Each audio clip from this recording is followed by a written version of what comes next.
The hacker that originally exposed Hillary Clinton's private email server and her non-governmental email address claims it was easy to hack. Guccifer is his hacking name, Marcel Lazar his true name. Guccifer claims he wasn't the first to hack into Hillary's emails. Up to 10 other intruders got there first. Then yesterday, FBI Director James Comey says it's possible that hostile actors hacked into Hillary's emails. Take a look. We assess it is possible that hostile actors gained access to Secretary Clinton's personal email account. Guccifer says he got into Clinton's private server itself. By running a scan, I found that server was completely unsecured. I want to make sure I'm understanding what you're saying. Yes. You're saying the Clinton server was unprotected. Yes. And you had total access to it had you wanted to download it. Yes, it was like an open orchid on the internet, as many such servers are. Joining me now is Communications Director for the American Conservative Union, Ian Walters. Ian, hi, how are you? Hi, Liz. Good to be on. Good to see you. All right, we heard what he said, what Guccifer said in that video. He wasn't the first hacker to access, or intruder, I should say, to access Hillary's server. He was, in fact, he says he was the 11th. We don't have exact proof of the number, but he says up to 10 others accessed it first. He only exposed it afterwards. Well, you know, we're in this peculiar position of FBI Director James Comey saying that he doesn't have any evidence that the bathroom homebrew server in Chappaqua that Hillary installed was vulnerable to any sort of hacks, that there's no evidence. Now, so we've got James Comey contradicting what Guccifer, the Romanian hacker, is saying. The fact is we've got to err on the side of caution when we're talking about national security secrets and classified information. Put simply, stuff that we don't want to get in the bad guys' hands. We've got to make sure that these things are properly secured and that they don't fall into the bad guys' hands.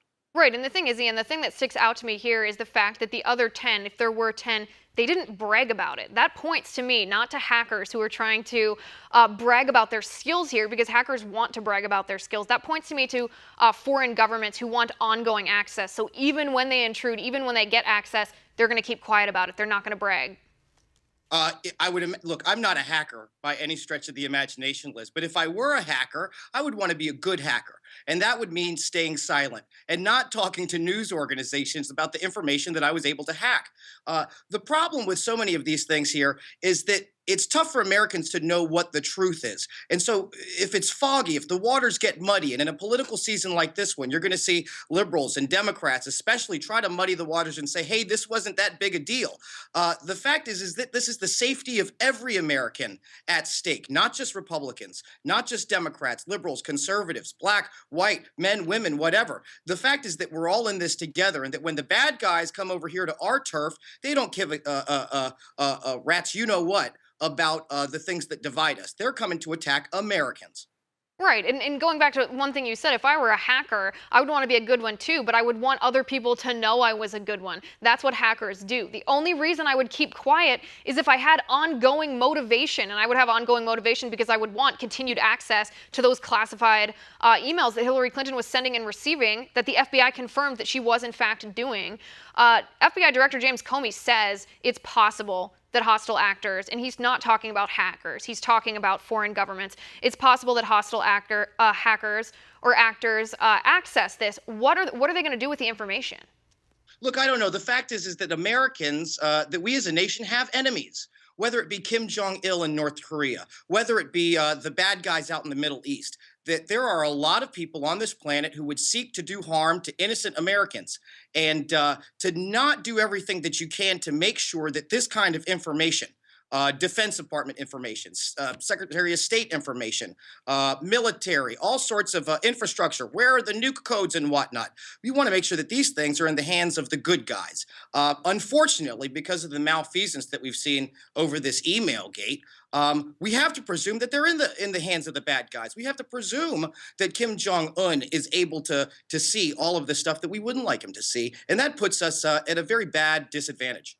Right, and I think I can go even one step further. It's not only that these foreign governments who may not be friendly to us, they may be our enemies, they may want to harm us. It's not only that they have access to this information or that they might have had ongoing access, they could potentially use this information as blackmail to a former president.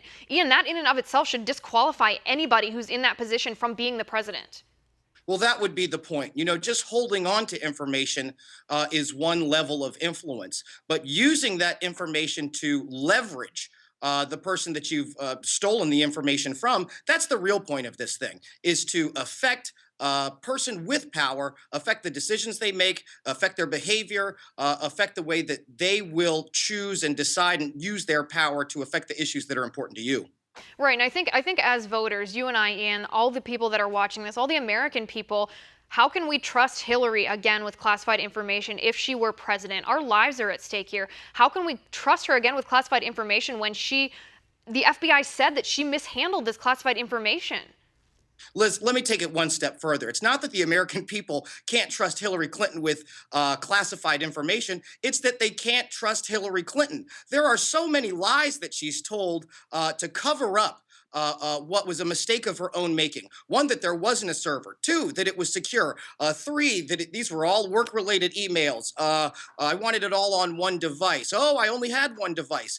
The truth has become so obfuscated by the Democrat presidential candidate here in order to insulate herself against these attacks. And you're going to see these Clintons whip out the old Clinton playbook, and that says nothing to see here. Avert your eyes. We've already talked about this, and we're going to move on to fixing the real problems here in America. I think the American people know that this is a real problem. And if they can't trust their commander-in-chief, then that's going to affect morale in our military. That's going to affect our ability to create a strong economy for all and affect our ability to have a strong culture.